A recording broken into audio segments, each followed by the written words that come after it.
It used to be if you wanted to break into broadcast media, you first had to start small by getting a job as a correspondent at a local news station and then working your way up to bigger and bigger markets. That's the career trajectory that Casey Keirnan followed.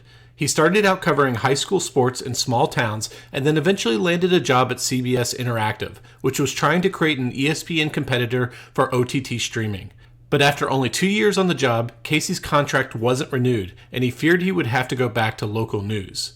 But then he launched AM Hoops, an NBA-focused YouTube channel that ended up being so successful that he replaced his previous salary within a few months. Today, it boasts over 400,000 subscribers and 264 million channel views.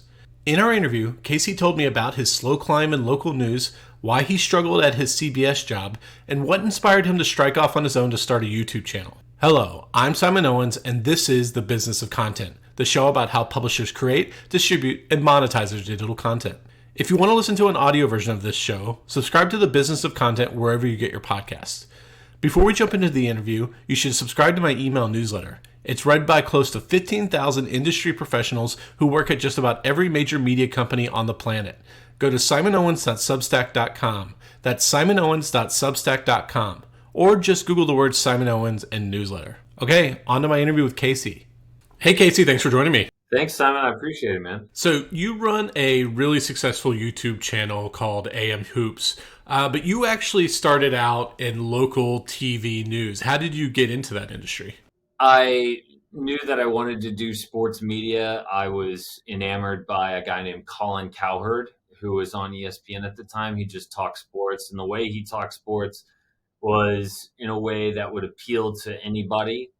He made it super accessible, and I just figured if I could do anything, I would do that. So I also listened to a radio show in LA with a guy named John Ireland, who is the play-by-play guy for the Lakers on the radio. And both of these guys who, I looked up to in the industry, they both got their start as local TV sports reporters. So I emailed Ireland, and he emailed me back like during the playoffs, and I was some random, 22-year-old kid. And he sent me like a 2-page long email of exactly what he thought I should do. And I followed exactly what he said to do to a T. I emailed news directors all over the country. I didn't even go to school for journalism or broadcast, anything. But this guy in Abilene, Texas, news director, kind of just took a chance on me. I say took a chance. Also, he was going to pay me $9 an hour to move to like a really small city. So it was, both of our ends. I was also taking a chance, but it just worked out from there.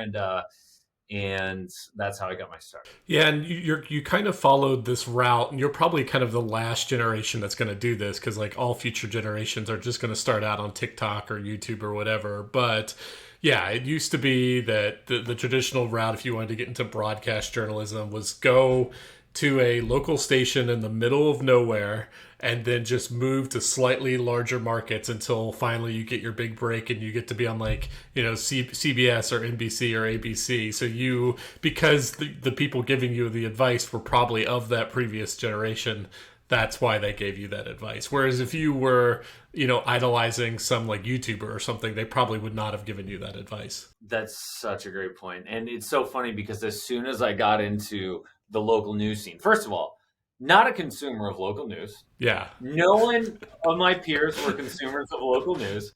So I was going into this thing totally blind. And like, not only had I not majored in it in college, I also wasn't a consumer.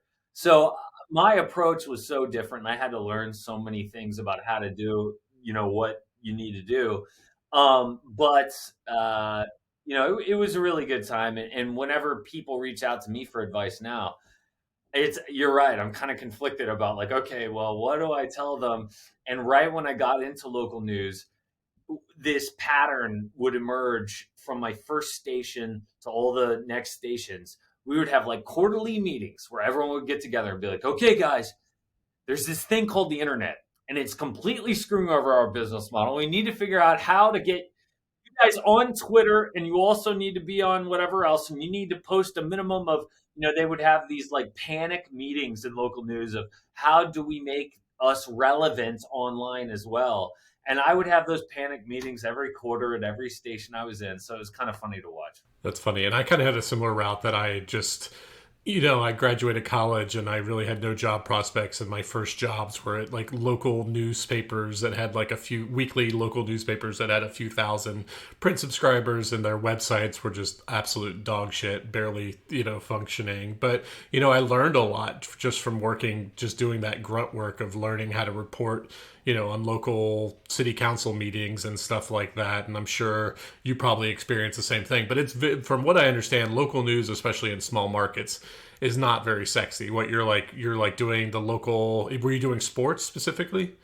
Oh, yeah. So it was just high school football. It was so funny. It was like, high school sports exclusively, and then you do a college thing once in a while. But like I remember in my first market, like the big high school, like the main high school, I wouldn't even get to touch that.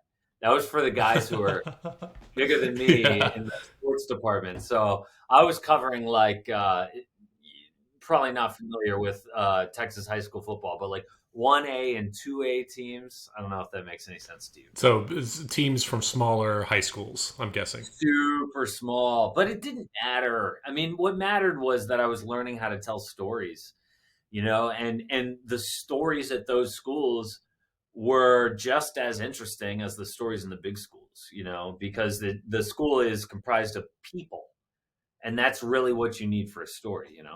And did you have any sense that you were building any sort of brand or anything like that, like especially beyond those local markets, like that you weren't getting it, you were just getting skills. You weren't building like a reputation or anything like that that you could, use as you moved on from job to job, right? So what you're building, in my experience, in that track to build a quote unquote dream career, that track is at the time was based on building your resume reel. So it wasn't about a brand. It wasn't even about, I mean, skills, sure, but it was what can I do today that will be a home run on my resume reel to send to other news directors. Yeah, and the same That's thing. what I was. Yeah, same thing with me in local newspapers. It's not like any of those people who were reading my stuff, those first 2 years in local newspapers are like reading me now. It's not like I was like taking that audience with me. Whereas, like, again, today, someone who was starting out today, they would be trying to build that audience and that brand, from day one. So you are kind of working your way up in the local markets, and then you get your kind of big break, which is with something called CBS Interactive. Some of my listeners might not know what that is. What is CBS Interactive? So it's under the umbrella of CBS, CBS Corporation, New York City, and their sports division was going to start something called CBS Sports HQ. And that would be an OTT, which means streaming. It would be a streaming sports network akin to ESPN Sports Center. And their niche and their part of the market that was underserved in their minds that they could take advantage of was that ESPN was becoming somewhat political, and some of the big anchors, some of the big shows would touch on political topics so often that they felt like the average sports fan was like, this isn't why I'm coming to you guys. We just want to hear about sports. So their whole angle was like, come to us. We just talk about sports. So they hired, the ESPN layoffs, right? The ESPN layoffs have been going on for years now. So what they did was they took people from the very first wave of layoffs, the very first one, and they hired a bunch of them. So I was at local stations, and I suddenly found myself working with people that I watched on ESPN, anchors that I watched, producers that I didn't know. I was watching their work as well. My producer was the guy who started NFL Live, which is a big NFL show on ESPN, and our news director.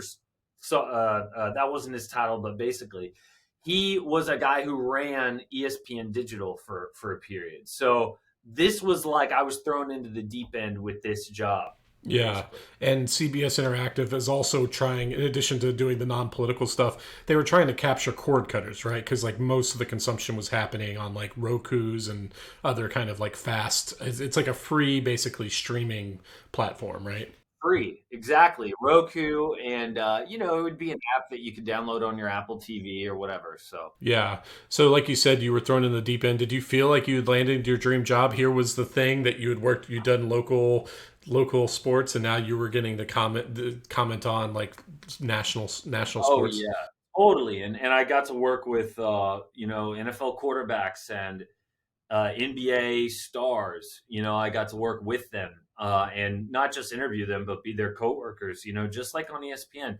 But the thing was that I wasn't ready for that job yet. But I talked myself into it, kind of. I had a great audition. I just knocked it out of the park because I felt no pressure because I thought I'm never getting this. But my agent got me the audition, so I flew in. I thought, dude, I'm never gonna get this. And so I felt very relaxed while I was doing the audition. And they hired me and I had to take it. I mean, I had to take it, because I'm like, holy crap. But the truth was, I had only been working for 5 years at that point, and I had only been anchoring for 1 year, and I didn't even really watch sports growing up. I just thought, oh, that'd be a fun job. So I just kind of accidentally worked my way into this like huge job, and it was not comfortable at all at Just first. because you didn't feel confident that you could speak I did. knowledgeably on like all these topics you were covering.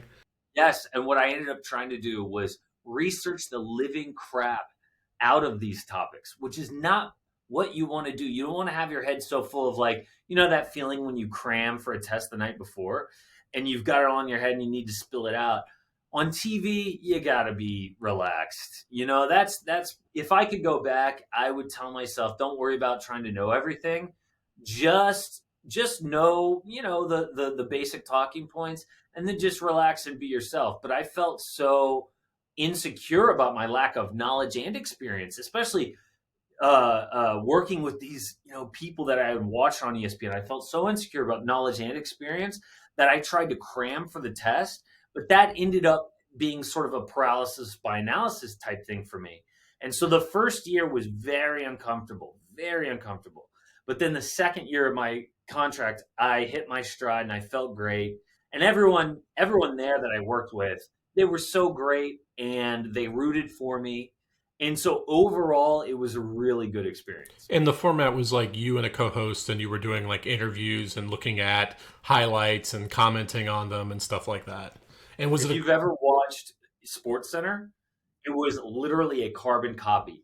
You start the show off, you do a quick lead in, you go to the biggest highlight, and then maybe you interview one of your analysts that you have in studio or via satellite, but it would be not satellite, but about the big game, and then you would roll into the next one. And so it was identical to Sports Center. They also had me host the freaking CBS big game college football. I was not even a college football fan. I was like, they had me host it with this NFL quarterback, and and anyone watching, not on broadcast, watching online, would see me pregame, halftime, postgame. So it was the deep end for sure. And did you get a sense that like anybody was actually watching this? Because like I feel like there's some skepticism about a lot of these individual apps on like buried under hundreds of other apps on Roku or Chromecast or whatever. Was there like an actual like audience that was coming to see this?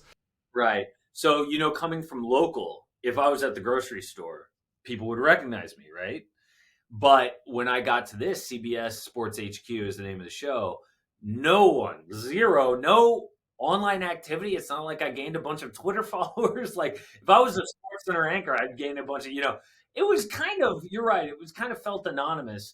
But the one thing was like when I hosted this college football pregame show and halftime show, I would have friends text me like, "What the hell? Me and my family are watching this game, and here you are." Oh, because But that was on broadcast. It wasn't. no, so it wasn't broadcast.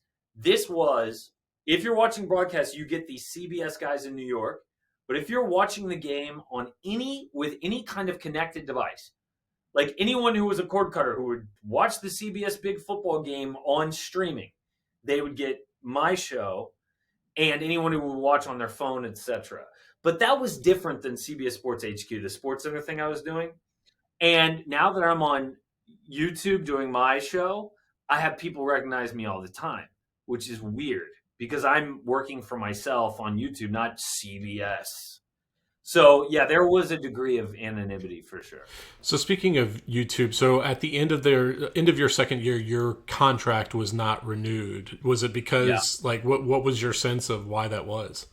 It was that the first year was so rough for me, and I had people go in and make the case for why I should stay. My coworkers, one guy who's like a big time athlete who I never expected, he went into our boss's office and told him, "I think that Casey should stay," and I felt so grateful for that. But the first year, I'm telling you, Simon, it was so rough that I think the decision was made when this kid's contract is up, we're going to let him go.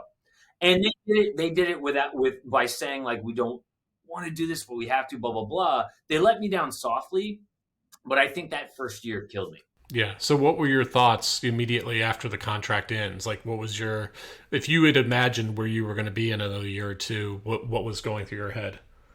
I thought that if the rumors are true, that once you get your first big national gig and you don't succeed, you're screwed. If that rumor is true, I'm gonna have to go back to like smaller town local news, and I didn't want to do that. I mean, the culture difference was so much different from all sports to, I mean, you can imagine what local sports is like. They used to get 5 minutes of the broadcast, now they get 2 minutes. There's such an afterthought, no one cares about them.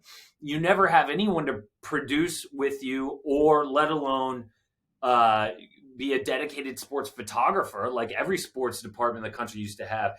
The sports local news has gotten pared down so much, like newspaper newsrooms these days, that it's almost a depressing culture.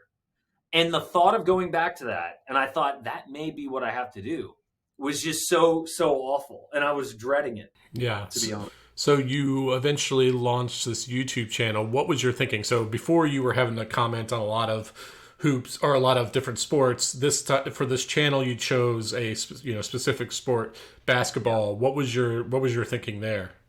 My boss at CBS Sports HQ, when he had that big conversation with me, we're not going to bring you back. He said, if I were you, while you're looking for another job, he said, start a podcast to keep your skills sharp and to stay somewhat relevant.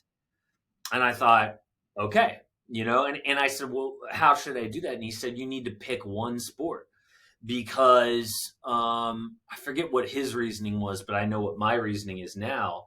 It's because trying to be all things to all people on the internet is almost impossible unless you come in with a giant name.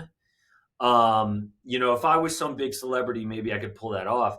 But otherwise, people don't know where to find you if you're doing quote unquote everything. If you are one specific thing and people search for that thing, they have a chance of finding you. And the analogy is that I use is that, did you know that the same company owns Old Navy, The Gap, and Banana Republic? It's the same company, but they don't put all those clothes into one warehouse. Because if I walked into the mall, so now it's a lot of it's online, and I thought to myself, man, I want to get like, a somewhat nice outfit. I don't want to spend too much. I think, oh, I'll go to Banana Republic.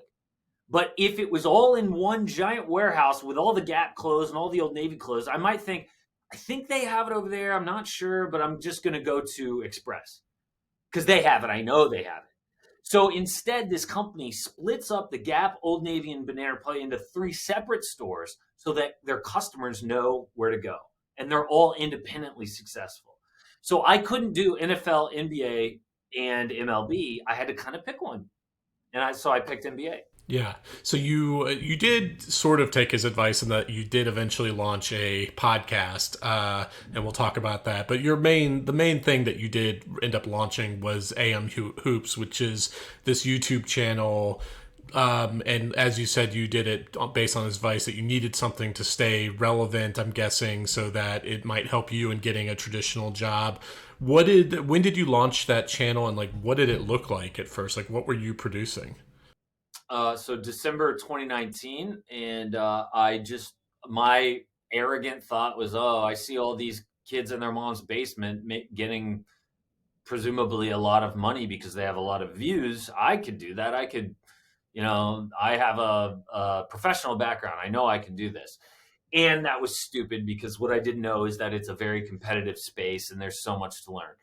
But the content that I started off with, I just looked, there's so much advice online about YouTube for beginners, and so I sought out a couple of those resources and I tried to take their advice and tried to look for what content works in my niche, in this NBA YouTube niche, and try to do that with my own spin. And so instead of doing like news, and today I do a lot of just kind of news of the day content, I try to do pieces of content that felt more evergreen.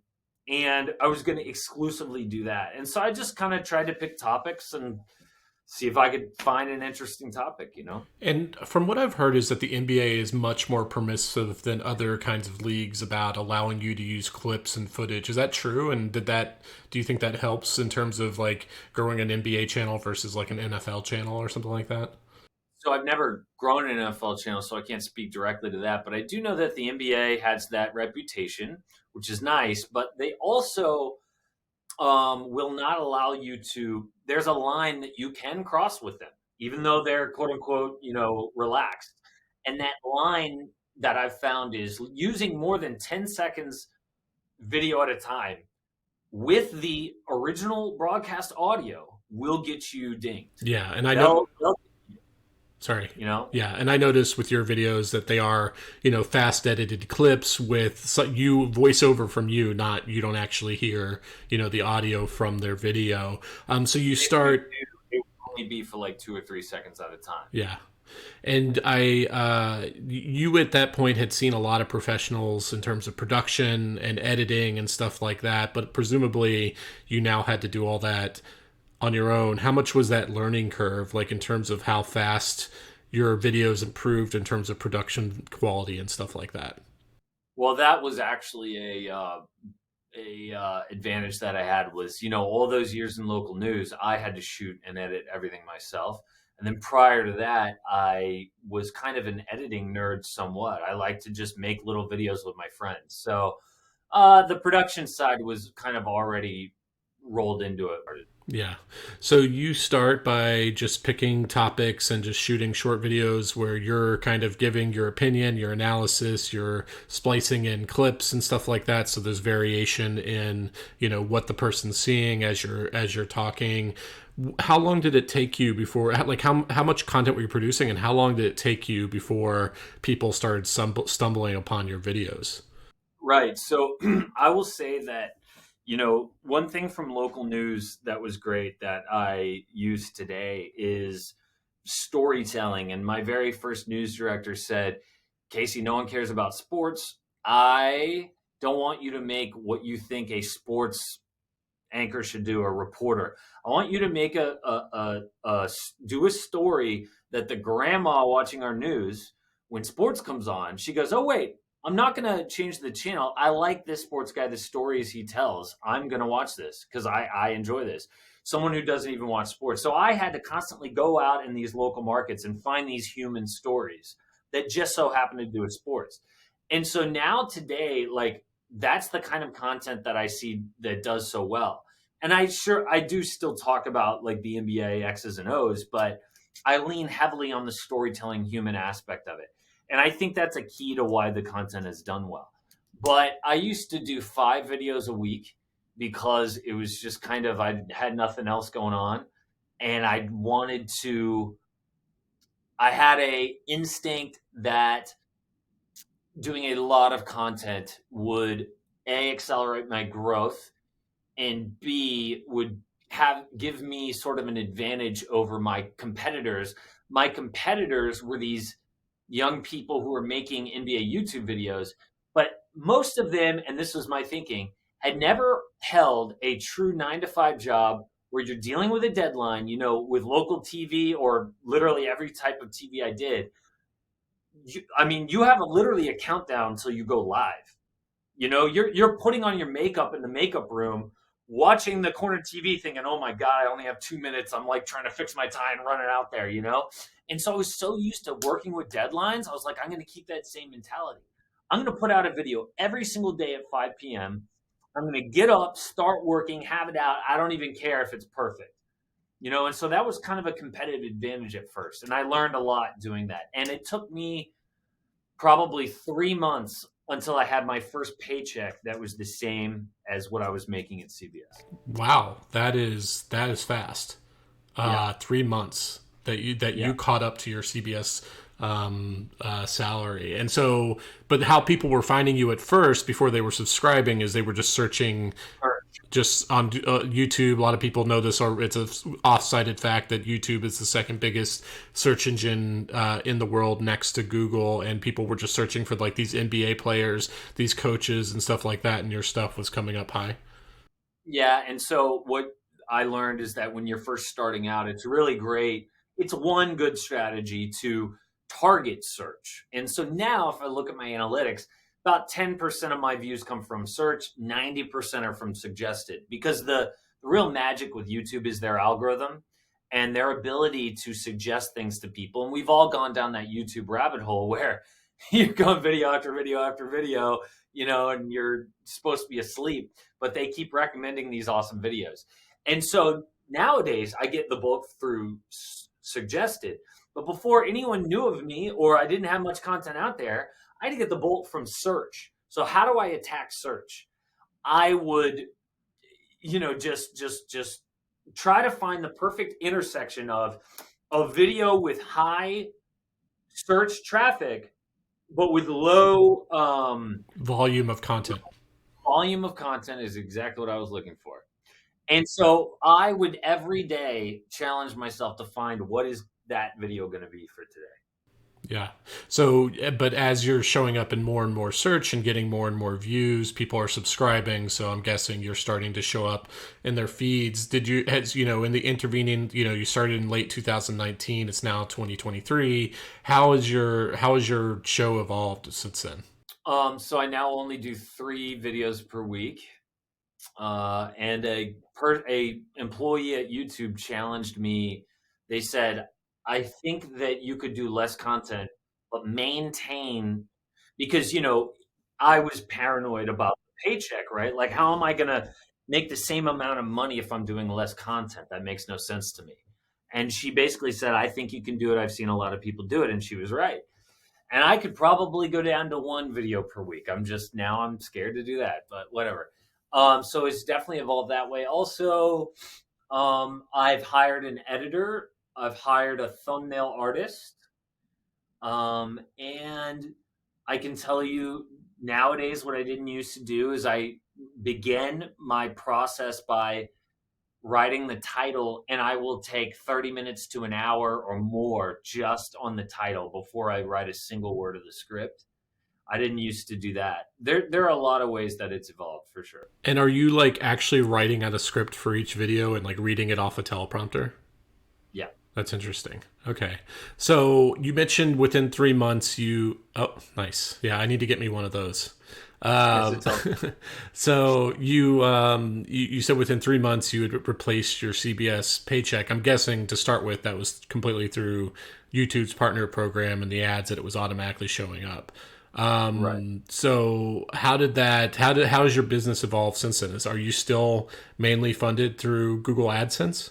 So I'm about 50-50 with AdSense and brand deals. So, you know, the reason that I even got into your world, Simon, was looking for a way to diversify my business and my revenue streams and trying to hopefully find a way for myself to either create a product or be it a newsletter or whatever it may be, and just kind of trying to see what do other people do. And once I found out that you were someone who literally studies this all day, I'm like, this is a gold mine for whatever that next quote unquote big idea for me is going to be. And I haven't found that yet. And so really all of my revenue is based on advertising. And I would love to get away from that. I've tried paid subscriptions. That hasn't worked. I've tried Patreon. I've tried my own membership thing. I've tried merch. None of those, A, feel big enough, and B, I didn't like the paid subscription model because I already have a full-time job of making content for YouTube. And then when I tried the subscriber thing, it was like once I clock out of my YouTube job for the day, now I clock in for my members and create content for them. And it just didn't feel like that's not what I want to do. And then if I ever slacked on creating content for them, I would feel so guilty. Here are these people who are paying this money. It's like, oh my God. And then eventually I'm like, you know what? I'm just going to delete memberships because it's not working for me. And I know some people who have done great with that. I know in the political space, this guy Louder with Crowder. He has something called the Mug Club. I think he makes millions of dollars. I think there's another guy named Tim Pool.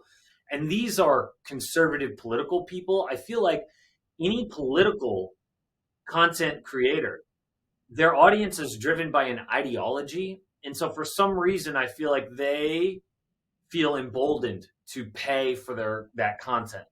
I don't know why, but political ideologies, religions, there are these certain niches that lend themselves toward a motivated customer. Motivated.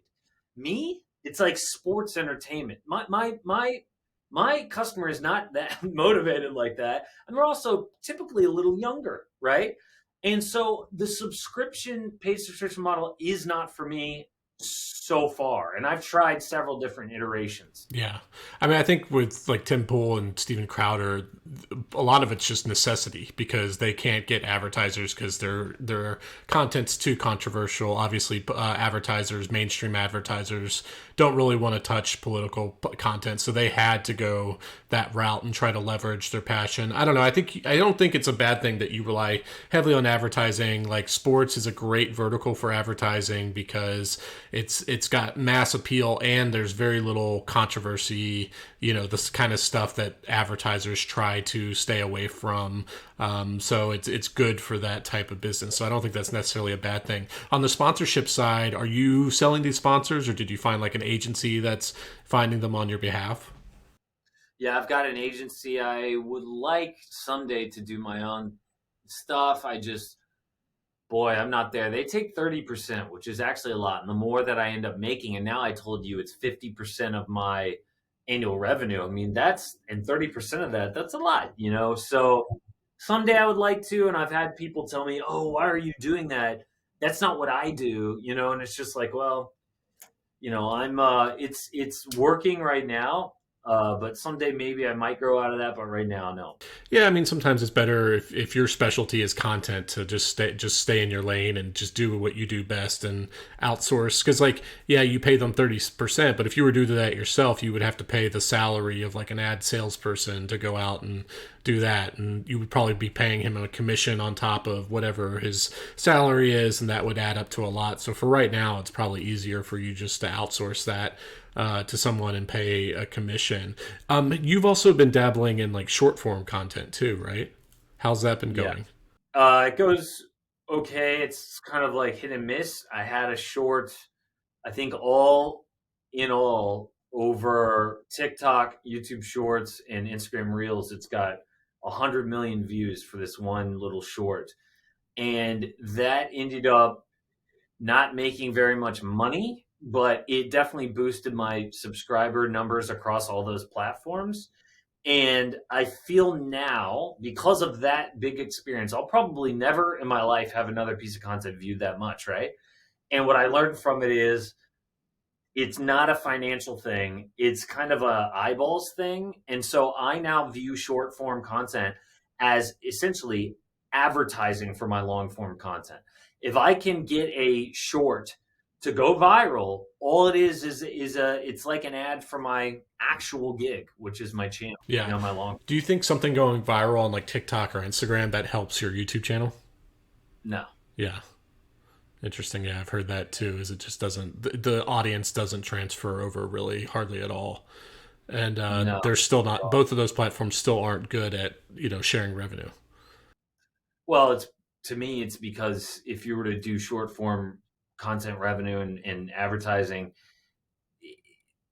having a lot of ads on short form content just doesn't work because their model is the swipe, and if every 3 swipes you got an ad, YouTube is doing it. YouTube is famous for their partner program, and even though they're doing revenue sharing on shorts, it's still not that much. So I just don't think that short form content lends itself to it, regardless. Whether it's TikTok or Instagram or YouTube. And one thing that I tell people about shorts is I think that the creator base on TikTok or Reels is younger, because if you do a lot of traffic on shorts or TikTok, in my experience, it's not very lucrative.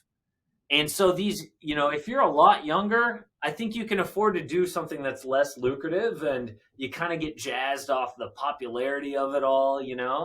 But I feel like YouTube is a more adult platform with people who actually have to worry about like paying bills and things. Yeah. And you also take your YouTube videos and you create like an audio version for them for a podcast. Is that really doing anything for you? No, it does absolutely nothing. It does I think probably 600 listens this week. I think it's just, I don't know why I do it. I just do it. It's like part of my daily process. It takes me 2 minutes to do. Do you promote it on any of your channels? Nothing. I do nothing. I think someday maybe I'll use that RSS feed for something productive.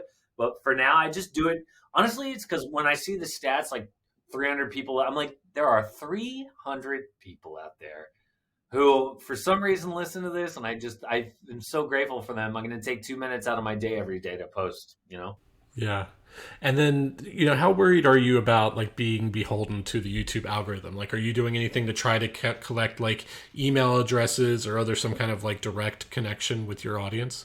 Yeah, I've collected about 25,000 of their email addresses, and I don't even know what to do with them. All I know is that people like Simon here tell me that I should. And so I'm like, okay, I'll do it, And so, and I'm not that worried about the YouTube algorithm. Like you said, sports is low drama. And, the YouTube algorithm has changed while I've been on the platform, and I've adapted with it. And I'm sure any future changes, I'll do the same. Yeah. You mentioned that you're like recognized now when you go out. What about like your connections to people in the NBA, sports players, stuff like that? Have you made any kind of like meaningful connections due to your YouTube fame? I've kind of not wanted to, because it's just not really my style of content. And when I did local news in San Antonio, I would travel to cover the Spurs and travel to cover the Dallas Cowboys. Go fly to San Francisco to cover a game, and I ended up not enjoying it. Like, it was fun at first to be in locker rooms, but once the novelty wore off for me, it was like, God, I just want to be at home. Watching this on TV as a fan is so much more enjoyable. That like people like, why don't you go to Summer League in Vegas and like do videos from there? And I'm like, that just sounds like a lot of work. I mean, we got the baby here now. I've got, I love my house and my room and my bed, and I don't want to do all that. It's like, I'm doing fine. And there are some creators who that's what they do. There's a guy named Jesser. He's like an NBA YouTuber, but all he does is real life stuff, and he does like challenges and, I met this player, or I bought a front row seat to this game. And he does amazing in terms of his view count. That's just not what I do. And I'm not sure if I want to. Maybe if I was like 25 again, I would, have the energy and everything to go out and do that. But today I'm like, dude, I get the sweetest gig in the world. I get to wake up, go to the gym, come home, get on my computer, write, literally turn my chair around, film, and then send it off to the editor. I love this. Yeah. That's awesome. So you feel, it sounds like you've gotten to a comfortable space where you're making a comfortable amount of money doing what you're doing, selling advertising, stuff like that. Seems like I'm getting a little bit of frustration from you that you don't know where to go next. Like you have this podcast, you have these email addresses, you sort of want to figure out some way to sell something, whether it's merch or subscriptions. It seems like you're maxed out on what you're doing now, and if you want to succeed with that stuff, maybe you need to start hiring people or having some kind of strategic partnerships. So I guess like my question is, when you're looking, a year from now, 2 years from now, what do you want to be doing, like, to kind of expand? Like, how do you see yourself kind of moving into some of these things that you're kind of frustrated with right now? So I've first of all signing up to your Substack. That was my first, step number one. Step number two, I've always done well with a model to work off of and someone who's done it before or a couple of people that I can be like, okay, that works and try to reverse engineer what they did to get there. And that's exactly why, I got into YouTube. Well, going back to the traditional broadcast, it's exactly what I did with the Colin Cowherd and John Ireland. I said, ooh, that's where I want to be. Reverse engineer, start in local news. I'll start there. I know it works. I'll work my butt off. And then on YouTube, I'm like, look at all these other NBA YouTubers doing it and being successful. I know it works. I'm going to reverse engineer it. So if I, it's like if I saw someone killing it with merch in my space, maybe that's what I would reverse engineer, or with subscriptions or a newsletter. I feel like I need to find a model or two of someone who's just done so well and try to reverse engineer it and just go 100% at it. I think that's whatever I end up doing, that's how it will be done. I know that for sure. Well, do you think you would then hire someone to execute on that strategy, though? Um, Maybe. I've had so much success with DIYing it at first and then hiring people later. So, with the newsletter thing, it's interesting. Let me ask you this. Everyone talks about Morning Brew because it sold for 75 million, right? Okay, is that just due to the fact that not only do they have a lot of subscribers and readers and a high open rate, but also the average reader to Morning Brew is someone with a good job, with a lot of disposable income, someone who invests, and so that avatar is so lucrative to advertisers and whatnot. And that if someone in NBA or whatever was to create a newsletter, you can't compare those avatars in terms of, monetarily, because the Morning Brew avatar is a very expensive one.